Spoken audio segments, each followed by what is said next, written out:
Ladies and gentlemen, we are back. I am so sorry about the technical difficulty.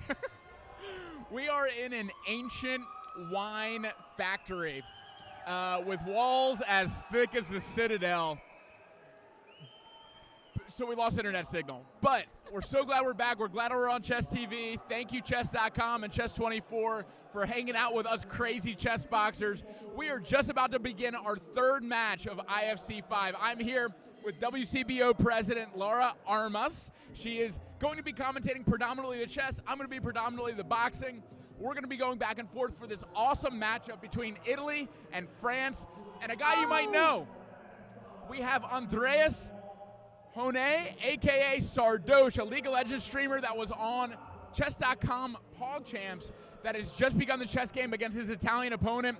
If you do want to watch this, !watch or !Sardoche will get you over to the chess game and the boxing action. This stream is just for the English commentary. So you can keep us on another tab, unmute it, go over to Sardoche's stream, mute it, and then you can listen to English commentary while you watch. If you speak French, just keep it on Sardoche's. If you speak anything else and want to listen to English, hang out with us. But we'll go ahead and get into the action now. What are you seeing in the chess game? Matt, something crazy has already happened. So the opening is the Benko. It's a sacrifice of 1 or 2 pawns to get your pieces out there, maybe stop the white pieces from castling. And white have answered with super fast. So after the sacrifice, they didn't even flinch. They played queen c2, didn't take the gambit, and there black started to think that's clearly already they're out of their opening preparation. So I'm already like, wow, how did white know that black would play this? I'm amazed. So no pawn up or down for anybody, but black's pieces are not where they would want them to be. You still have the a pawn that you don't want with black. Castling, all that is good, but the white bishop, the white squared bishop wants to be on a6, wants to be alone on that diagonal, or get exchanged. For sure, they don't want that a pawn. So I'm wondering what's happening in the head of Sardoche now. Extremely fast chess so far from Mark. A minute down now. Oh, he lost a piece. Oh my God, I didn't understand. What, black just had to play c4 and the piece was down. He played knight f6 to d7. He could have played c4 and the bishop on d3 was trapped because there was no going back to c2 because of the queen and no going back to e2 because of the knight. Black could have won a piece after just 13 moves, and he missed it. We'll see the mental toughness here of Sardoche if he can recover from that potential advantage that was lost. If he can bring it back together, sustain his position on the board, go into the first boxing round, see what happens, that would be best case scenario. Sometimes this seeps into the psyche of a chess boxer. Yeah, I could have gone up, I didn't go up, woe is me. The more you can stay present and not let that affect you, the better. He probably was disturbed because he wasn't his red opening, and so he didn't even think about it. But like, I'm wondering now, did he see it, and is he disappointed or not? And Sardoche with the final move before the round, which means white to move when we come back. Both players moving to their corners, getting the gloves on. It looks like Sardoche is cool, calm, and collected. He's focused, he's ready, and he's fighting an Italian bodybuilder, a very chiseled, very athletic, very good at chess fighter all around. We'll see how his boxing technique is, but he certainly looks the part in terms of an athletic chess player. And he does have the experience as well. He fought in 2022 at the World Championship, as well as last year in 23, so he has 2 World Championships already, whereas Andreas only has 1. So that might count as well on the Italians' advantage. And it is the first international fight of the night, which is really exciting. And yeah, I gotta say, go Sardoche. We love seeing the whole world come together in order to compete in and celebrate our weird little sport. And so welcome to Italy. Our chess referee, also from Italy, Valfongo Rizzi, and Marco, like you said, 2-time world championship competitor from Italy, going up against a hometown boy with a hometown crowd in Sardoche. Seconds out, the crowd going wild, gloves touch, and we are underway. Sardoche has put a lot of time and effort into sparring in preparation for this match. Already, a lot of aggression, and I see a lot of tension in the upper back and in the arms of Marco, the Italian fighter. That tends to sap energy. Generally, you want to be loose, you want to be feeling out, you don't want to be flexing those muscles and not using them. It can sap energy. So generally when you see a lot of big muscles, it looks intimidating, but it can mean a disadvantage later on. A good hook to the body lands for Sardoche. Nice jab to the head, jab to the body for Marco. He's landing those jabs pretty well. He is. It's a clean jab right through the defense. A nice slip underneath Sardoche's overhand right. Sardoche with good defense so far too. It can save that jab. A nice 1-2 lands for Sardoche. 3-punch, 4-punch, 5-punch combination for Sardoche. About 3 of them landing. Nice hook to the head, hook to the body. Sardoche has him up against the ropes. Hands on the back of the neck. Warning from the referee to keep the head up. Trying to stay away from headbutts is the referee. The energy has shifted already completely. Marco was attacking at first, and now he's going backwards, and Andreas is going forward. I love it. He's swinging big shots and missing. What's happening? Marco is complaining. Accidental head collision, he's telling the referee. It looks like we may be pausing the timer, I hope. Yes, we are. We're about halfway through the first round. There's an accidental headbutt. The referee is warning.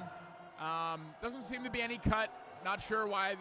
It's not typical for a boxer to stop and tell the referee. Usually the referee stops and issues a warning. So we are back underway. The timer has begun again. About a minute left in this first boxing round.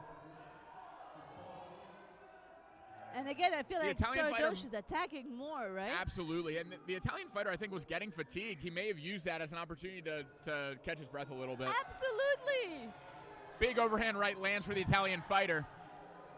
Big overhand right and an uppercut lands for Sardoche. A nice 1-2 right down the middle. He must be very surprised by Sardoche's level in boxing. He seems surprised. It's incredible, yeah. He has come a long way since just starting. Wow, an uppercut from Sardoche is met at the same time. Sorry, spilled a drink. Met at the same time by a lead hook by Marco. Nice hook to the body on the exit for Sardoche. 1-2 down the middle lands for Marco.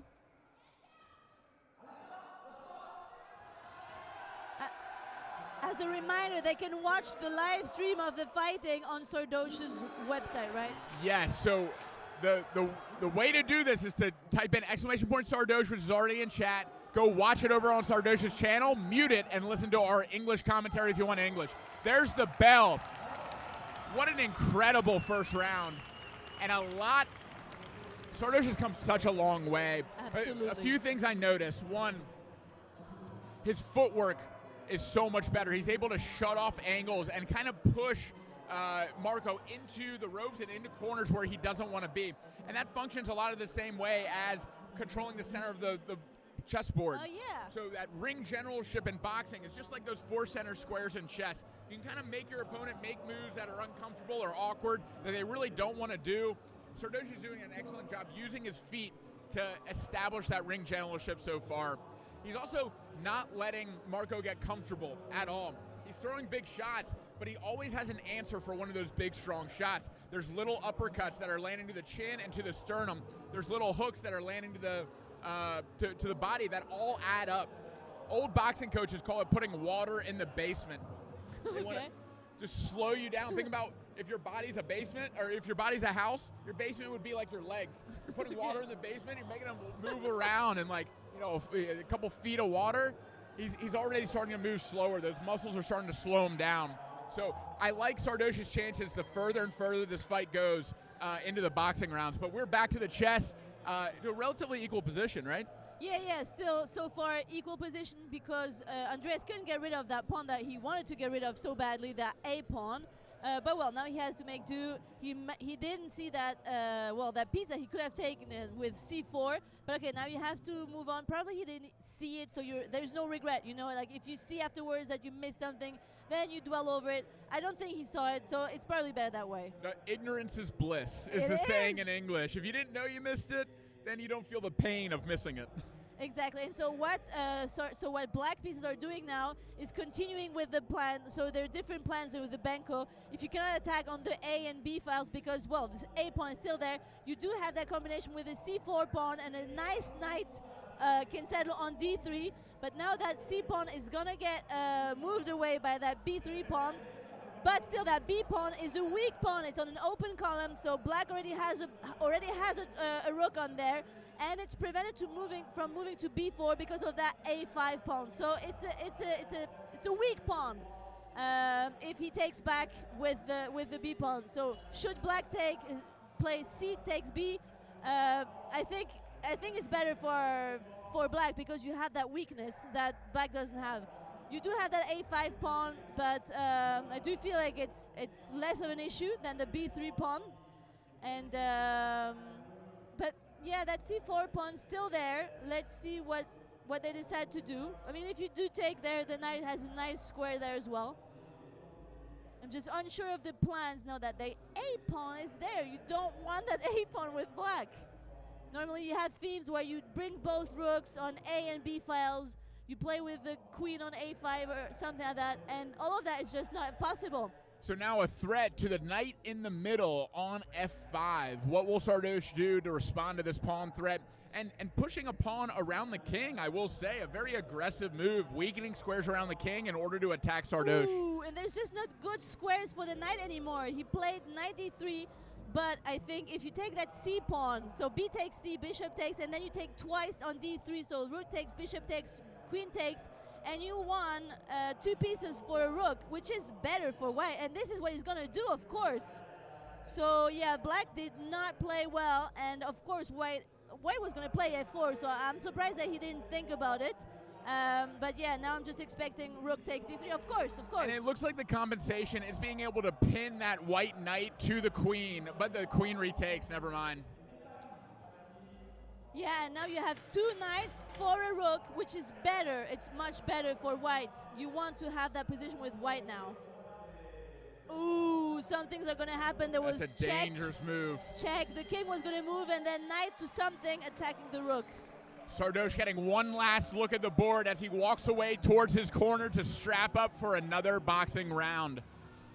Marco doing the same, taking off his warm-up, getting ready to put the gloves back on, and I'd say a slight advantage now for the Italian fighter with the white pieces. Absolutely, okay. Yes, there is an advantage. Beyond the material advantage, can you talk a little bit about the position? Is there a positional advantage one way or the other, or is it about equal in position? I'm going to still talk about the mental advantage that the Italian has over Andreas, because he was better prepared for the opening. He didn't get into the opening that Andreas prepared for, so that has to be disturbing. It's like, what am I going to do now? I'm not in that position where I wanted to be, and it is disturbing. You have to think of a new plan. You don't have that much time. What is exactly where he wants to be, and it's disturbing. It's just disturbing. It absolutely is, and if anyone's mentally tough in this whole event, it's Sardoche. Yes. We know his grind mentality from League of Legends to Pog Champs and Chess.com, and now how far he's come in chess boxing. So, wouldn't count him out just yet, but Marco with a clear advantage on the chessboard. I would give Sardoche so far the advantage in the boxing. Exciting. We'd love to see it. All right, lights are back on. Referees in the center of the ring. Again,